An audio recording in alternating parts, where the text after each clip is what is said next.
शेख रशीद साहब का चिल्ला लगा हुआ है बाय द वे, और उनका चिल्ला 1970s में लगा हुआ है। अगर कभी उनके चिल्ले की कारगुजारी सुने बड़ा ईमान बढ़ता है। वो उस वक्त के रायवंड के किस्से सुनाते हैं जब रायवंड में हम बैठे हुए होते थे और ट्रेन सामने से नजर आती थी। मुझे वो उस वक्त के किस्से सुनाते हैं अपने।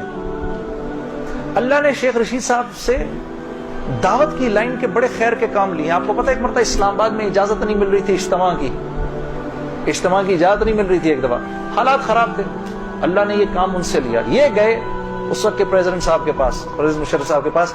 मैं गारंटी लेता हूं इंशाल्लाह कुछ नहीं होगा सर, इनको करने दें।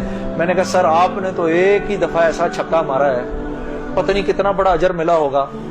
3 लाख बंदा जमा हुआ, 3 दिन अल्लाह की बात हुई, वहां क्या क्या बात हुई, सैकड़ों जमातें निकल गई सब आपके खाते के अंदर। बड़े खुश थे ये बात सुनकर, बाकी मुझे मिला होगा। मैंने कहा सर आपने तो वो छक्का मारा है कि हम में से किसी को ही मिलना होगा ये।